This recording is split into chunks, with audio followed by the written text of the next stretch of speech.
अंतरिक्ष बहुत विशाल है। इसमें अरबों आकाश गंगाएं हैं और हर आकाश गंगा में अरबों तारे हैं। ये आकाश गंगाएं यूं ही नहीं बिखरी हुई हैं। वो एक बहुत ही नाजुक ब्रह्मांडीय नृत्य में शामिल हैं, घूम रही हैं और जटिल पैटर्न में एक दूसरे के साथ इंटरैक्ट कर रही हैं। लेकिन यहाँ एक बात है, जिस तरह से ये घूमती हैं, जिस तरह से ये स्ट्रक्चर्ड है, वो बिल्कुल भी एडअप नहीं होता। कुछ और है वहाँ, कुछ जिसे हम देख नहीं सकते, जो इसे एक साथ पकड़े हुए हैं। यहीं से डार्क मैटर के रहस्य की शुरुआत होती है। कल्पना कीजिए एक भव्य ब्रह्मांडीय बैले की, जहाँ आकाश गंगाएं नर्तक हैं। हम उन्हें घूमते और उछलते कूदते हुए देखते हैं, लेकिन कुछ तो गड़बड़ है। ऐसा लगता है जैसे कोई अदृश्य शक्ति उनके हर कदम का मार्गदर्शन कर रही है। एक ऐसी शक्ति जिसे हम न तो देख सकते हैं और न ही छू सकते हैं। यह अदृश्य शक्ति है मेरे दोस्तों, डार्क मैटर। यह आज एस्ट्रोफिजिक्स के सबसे गहरे रहस्यों में से एक है। 1930 के दशक में एस्ट्रोनॉमर फ्रिट्ज ज़्विकी ने गैलेक्सी क्लस्टर्स के बारे में एक अजीब सी बात ऑब्जर्व की।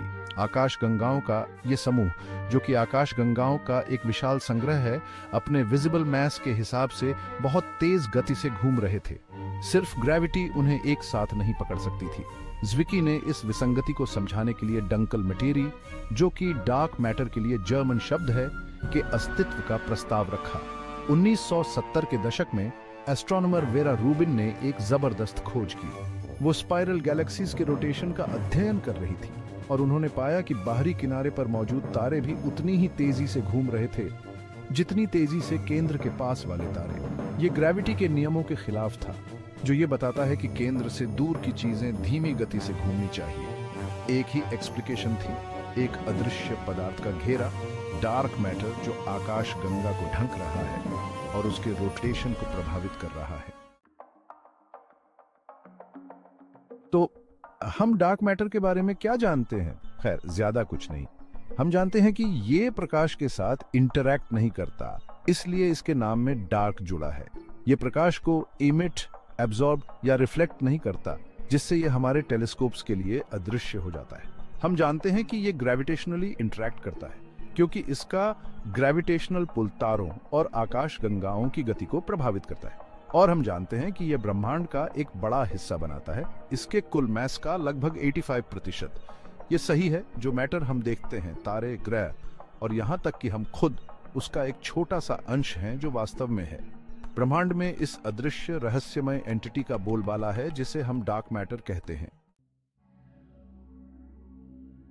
अगर हम डार्क मैटर को देख ही नहीं सकते, तो हमें कैसे पता चलेगा कि यह है भी या नहीं? वैज्ञानिकों ने इसकी उपस्थिति का प्रत्यक्ष रूप से पता लगाने के लिए बहुत ही बढ़िया तरीके खोज निकाले हैं। एक तरीका है ग्रेविटेशनल लेंसिंग के माध्यम से।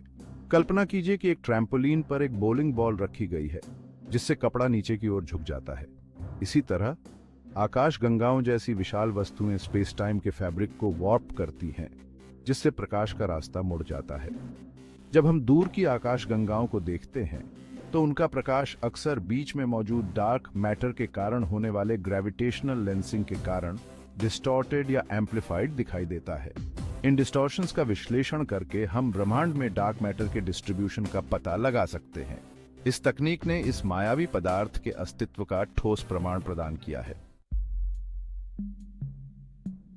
भाग 5, ब्रह्मांडीय वास्तुकार, आकाशगंगा निर्माण के सिद्धांत। अब आकाशगंगा निर्माण के बारे में बात करते हैं।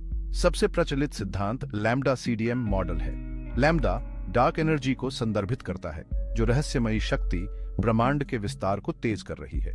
सीडीएम कोल्ड डार्क मैटर के लिए है, जिसे ब्रह्मांड में डार्क मैटर का प्रमुख रूप माना जाता है। इस मॉडल के अनुसार प्रारंभिक ब्रह्मांड कणों का एक गर्म घना सूप था। इस प्राइमोर्डियल सूप में छोटे छोटे उतार चढ़ाव, जो डार्क मैटर के ग्रेविटेशनल पुल द्वारा बढ़े हुए थे, मैटर के क्लम्प्स के निर्माण का कारण बने। ये क्लम्प्स समय के साथ बड़े होते गए, अंततः अपने ही ग्रेविटी के तहत कोलैप्सिंग होकर पहले तारे और आकाश गंगाएं बनी। भाग 6, आकाश गंगाओं का मचान डार्क मैटर का प्रभाव। लेकिन यहाँ एक पेच है। डार्क मैटर के बिना आकाश गंगाएं इतनी जल्दी या इतनी व्यवस्थित रूप से नहीं बन पाती, जितनी आज हम उन्हें देखते हैं। डार्क मैटर के बिना आकाशगंगा निर्माण के सिमुलेशंस ऐसे स्ट्रक्चर्स दिखाते हैं जो बहुत ज्यादा डिफ्यूज और डिसऑर्गेनाइज्ड हैं। डार्क मैटर एक अदृश्य स्कैफोल्डिंग, एक ब्रह्मांडीय गोंद के रूप में कार्य करता है जो आकाश गंगाओं को एक साथ पकड़े हुए है। इसे इस तरह से सोचें। कल्पना कीजिए कि बिना फ्रेम के घर बनाने की कोशिश कर रहे हैं। आप कुछ ईंटें तो इकट्ठा कर सकते हैं, लेकिन यह बहुत स्थिर नहीं होगा। डार्क मैटर वह आवश्यक ढांचा, वह ग्रेविटेशनल रीढ़ प्रदान करता है जिस पर आकाश गंगाएं बन सकती हैं और विकसित हो सकती हैं।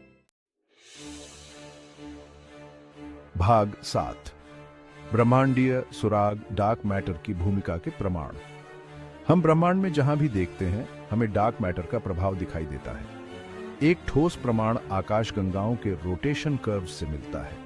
जैसा कि मैंने पहले उल्लेख किया है, स्पाइरल गैलेक्सीज में तारे अपने विजिबल मैस के आधार पर जितनी तेजी से घूमने चाहिए, उससे कहीं अधिक तेजी से घूमते हैं। इसे केवल आकाश गंगा के चारों ओर डार्क मैटर के एक विशाल अदृश्य प्रभामंडल की उपस्थिति से ही समझाया जा सकता है। एक और प्रमाण गैलेक्सी क्लस्टर्स से मिलता है। ज़्विकी द्वारा देखे गए क्लस्टर्स के भीतर आकाश गंगाओं की उच्च गति को केवल तभी समझाया जा सकता है जब जितना मैस हम देख सकते हैं, उसे कहीं अधिक मैस मौजूद हो। ये लुप्त मैस डार्क मैटर के कारण है, जो क्लस्टर में व्याप्त है और आकाश गंगाओं को एक साथ बांधे रखने के लिए आवश्यक अतिरिक्त ग्रेविटेशनल पुल प्रदान करता है। भाग 8। ब्रह्मांड का अनावरण, गैलेक्सी सर्वेज और कॉस्मिक बैकग्राउंड। वैज्ञानिक लगातार डार्क मैटर और आकाश गंगा निर्माण में इसकी भूमिका के और सबूत खोज रहे हैं। स्लोन डिजिटल स्काई सर्वे जैसे बड़े पैमाने पर किए गए गैलेक्सी सर्वेज ने पूरे ब्रह्मांड में लाखों आकाश गंगाओं के डिस्ट्रीब्यूशन को मैप किया है। ये सर्वेज ब्रह्मांड की बड़े पैमाने पर संरचना को प्रकट करते हैं, जिसमें विशाल कॉस्मिक वॉइड्स द्वारा अलग किए गए तंतुओं और दीवारों में एक साथ क्लस्टर्ड आकाश गंगाएं दिखाई देती हैं। बिग बैंग के बाद की धुंधली चमक, कॉस्मिक माइक्रोवेव बैकग्राउंड एक और महत्वपूर्ण सुराग प्रदान करता है। सीएमबी में छोटे छोटे तापमान में उतार चढ़ाव हमें प्रारंभिक ब्रह्मांड की एक झलक देते हैं, जो स्ट्रक्चर के उन बीजों को प्रकट करते हैं जो अंततः आकाश गंगाओं में विकसित होंगे। इन उतार चढ़ाव का पैटर्न लैम्ब्डा CDM मॉडल की भविष्यवाणियों के साथ पूरी तरह से मेल खाता है, जो डार्क मैटर के अस्तित्व का और समर्थन करता है। भाग 9। भविष्य में झांकना, अगली पीढ़ी के टेलीस्कोप्स। डार्क मैटर और आकाश गंगा निर्माण को समझने की खोज अभी खत्म नहीं हुई है। जेम्स वेब स्पेस टेलीस्कोप और आगामी एक्सट्रीमली लार्ज टेलीस्कोप जैसे अगली पीढ़ी के टेलीस्कोप्स ब्रह्मांड के बारे में हमारे दृष्टिकोण में क्रांति ला देंगे। ये शक्तिशाली उपकरण हमें अंतरिक्ष और समय में और गहराई से झांकने की अनुमति देंगे, जिससे हम पहले सितारों और आकाश गंगाओं के निर्माण को अभूतपूर्व विस्तार से देख पाएंगे। वैज्ञानिक डायरेक्ट डिटेक्शन एक्सपेरिमेंट्स पर भी काम कर रहे हैं, इस उम्मीद में कि वे मायावी डार्क मैटर कणों को सीधे यहाँ पृथ्वी पर ही पकड़ सकेंगे। इन एक्सपेरिमेंट्स में अल्ट्रा सेंसिटिव डिटेक्टर्स का निर्माण शामिल है, जिन्हें बैकग्राउंड नॉइज को कम करने के लिए गहरे भूमिगत सुरक्षित किया गया है और धैर्यपूर्वक डार्क मैटर कण के डिटेक्टर के साथ इंटरैक्ट करने की प्रतीक्षा की जा रही है। भाग 10। निष्कर्ष, हमेशा विकसित होता ब्रह्मांड। ब्रह्मांड एक विशाल और रहस्यमयी जगह है, जो अनगिनत अजूबों से भरी हुई है, जिनके उजागर होने की प्रतीक्षा है। डार्क मैटर और आकाश गंगा निर्माण ऐसी ही कई पहेलियों में से एक हैं जो खगोलविदों और ब्रह्मांड विज्ञानियों को मोहित करती रहती है। जैसे जैसे हम नई तकनीकों का विकास करते हैं और अपने सिद्धांतों को परिष्कृत करते हैं, वैसे वैसे हम इन रहस्यों को उजागर करने के करीब पहुंच रहे हैं। डार्क मैटर और आकाश गंगा निर्माण का अध्ययन केवल ब्रह्मांड को समझने के बारे में नहीं है, यह इसमें हमारे स्थान को समझने के बारे में है। यह हमें अपनी धारणाओं पर सवाल उठाने, भौतिकी के मूलभूत नियमों की हमारी समझ को चुनौती देने और हमें याद दिलाने के लिए मजबूर करता है कि अभी भी बहुत कुछ ऐसा है जो हम नहीं जानते हैं। तो ऊपर देखते रहें, सवाल पूछते रहें और ब्रह्मांड और उसके सभी अजूबों की खोज करना कभी बंद न करें।